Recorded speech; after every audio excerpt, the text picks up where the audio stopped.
3 Bénin sur le satellite Sirius 4 à 5 degrés Est en bande KU et en DTH avec une antenne de 90 cm.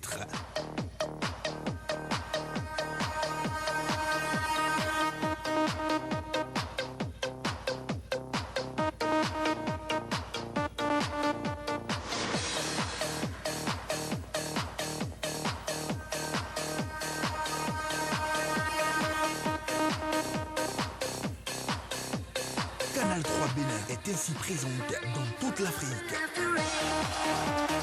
Canal 3 Bénin, la passion de l'image.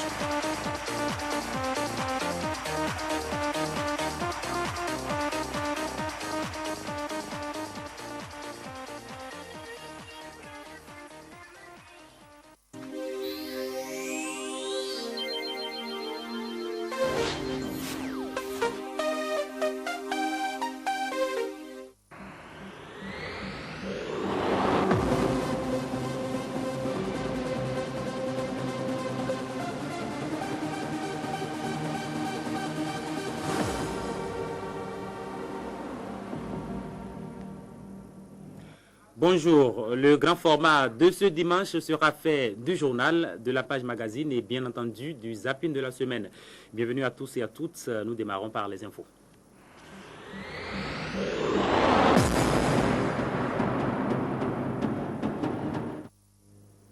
Dans les titres de l'actualité, la naissance ce week-end de la nouvelle éthique paraquoise pour le développement NEPAD Makeresse. Ces militants veulent œuvrer pour le développement dans la paix, la concorde et la solidarité.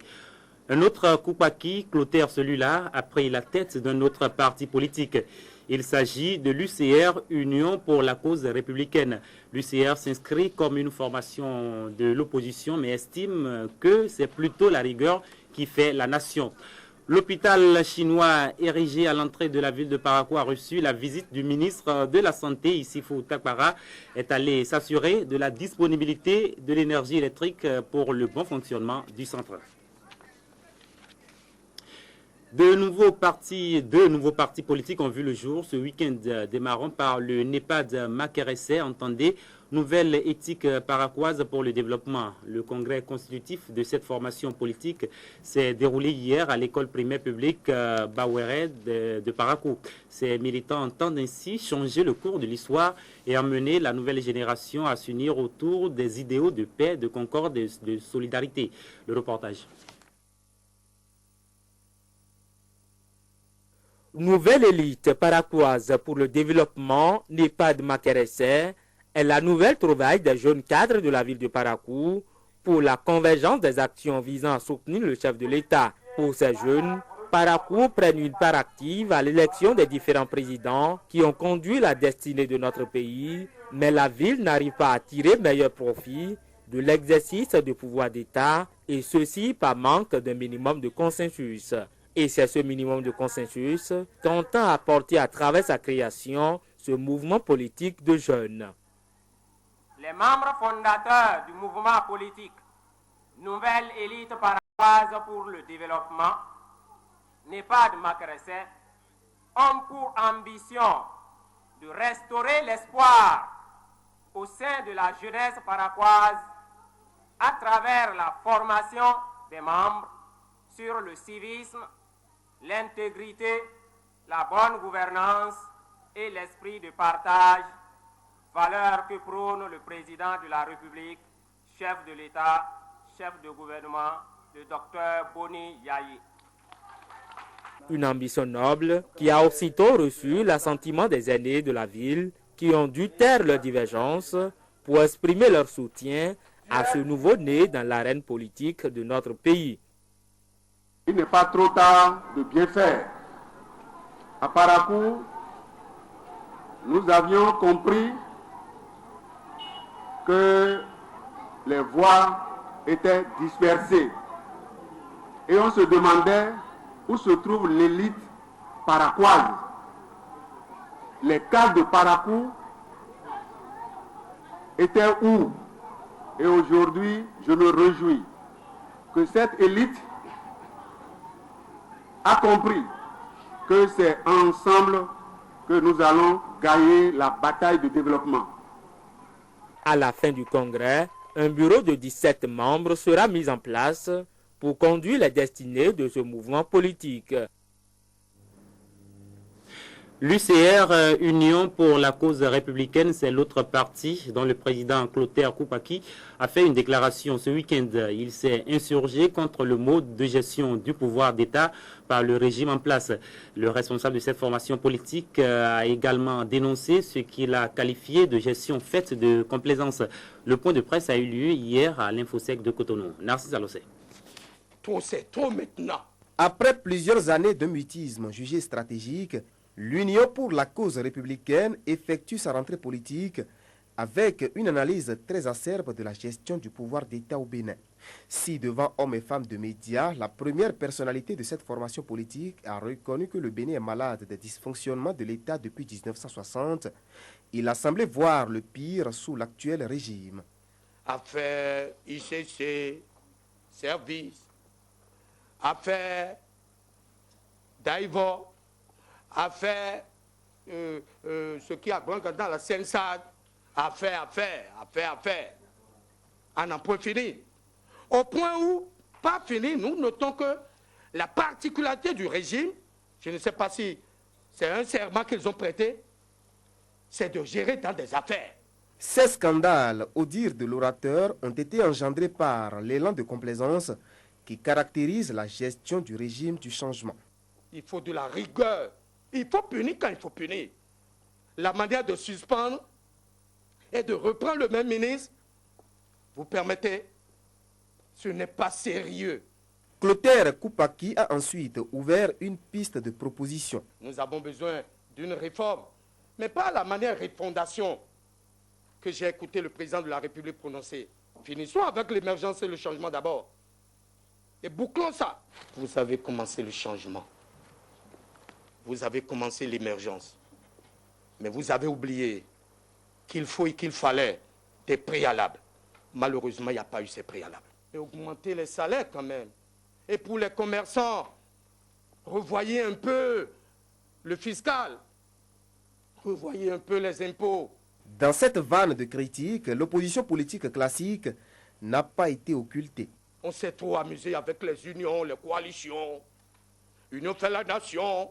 L'union ne fait plus la nation au Bénin. Depuis les indépendances, cette union qui a fait que Maga et Romadegbe sont unis, mais contre Apiti. Après Apiti, Romadegbe contre Maga. Après Maga, Romadegbe contre ceci. Et on a fait ça tout le temps. L'union ne va plus faire la nation, mais plutôt la rigueur. Des propos qui ont quelque peu prêté à confusion quant au statut de l'UCR sur l'échiquier politique national. Mais son président a tenu à lever l'équivoque. Nous sommes de l'opposition. Pardon, de l'opposition légale. Nous nous sommes sacrifiés aux formalités, en bonne et due forme depuis octobre, pour nous prononcer sur l'opposition. C'est-à-dire, pour nous prononcer dans l'opposition, non pas contre le pouvoir, mais contre la gestion du pouvoir. Avec les regards déjà tournés vers l'avenir pour les futures échéances électorales, l'UCR, au dire de ses géniteurs, est ouverte à toute proposition constructive. D'ailleurs, à la tête du parti, l'ambition politique nourrie est suprême. Et quand vous me voyez, mes chers communicateurs, s'il vous plaît, j'ai quand même le debout d'un président de la République, non? Mais quand même. Et pourtant,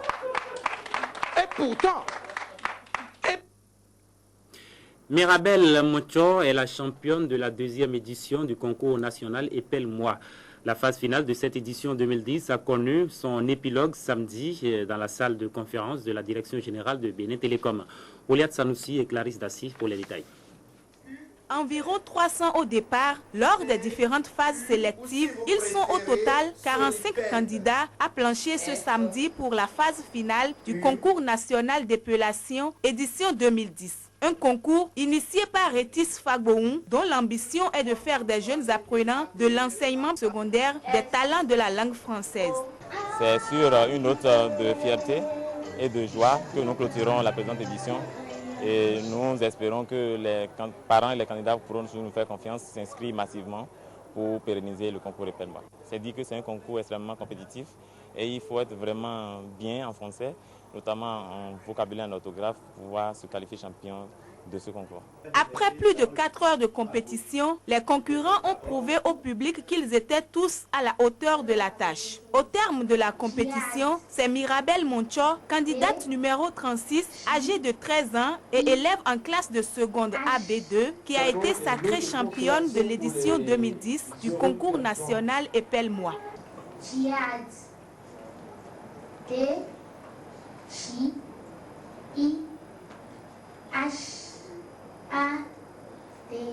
Djihad. C'est exact.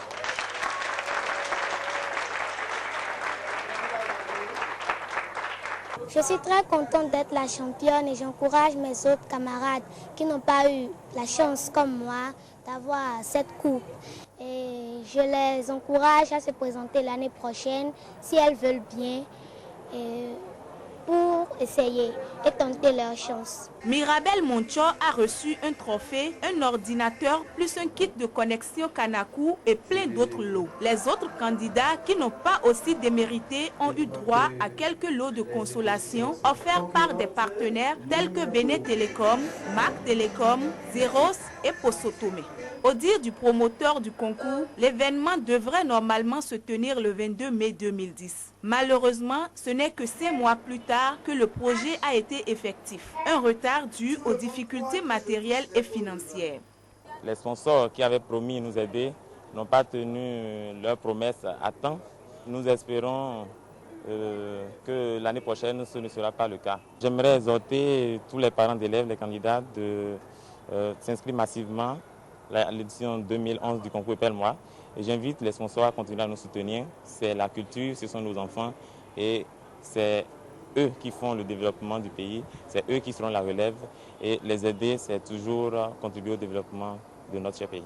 La deuxième édition du concours national Épelle-moi vient donc d'être conjuguée au passé. Les regards sont désormais tournés vers celle de 2011. Le chantier de construction de l'axe Godomain sorti de Calavi n'est pas encore réceptionné et déjà la voie subit des dommages. Vendredi par exemple, un camion en direction du nord a endommagé des installations sur le terre-plein central. Ce reportage que nous proposons nous permettra de suivre le point de l'achèvement du chantier aussi. Herman Anyamboso. Nous voici sur une route dont la réception provisoire n'est même pas encore prononcée, mais qui subit déjà des désagréments.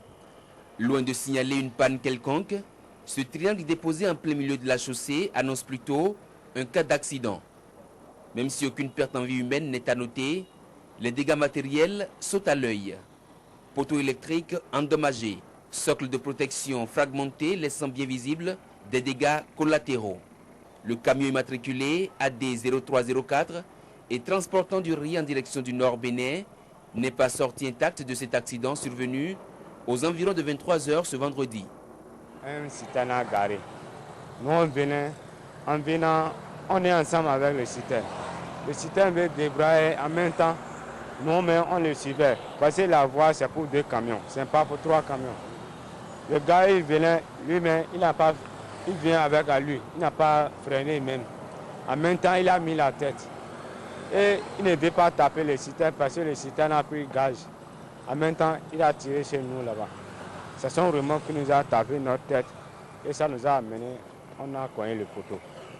Cette narration de l'apprenti camionneur est vite contredite par cet homme, sous le regard attentionné duquel s'est produit l'accident. Le camion accidenté était en pleine vitesse et venait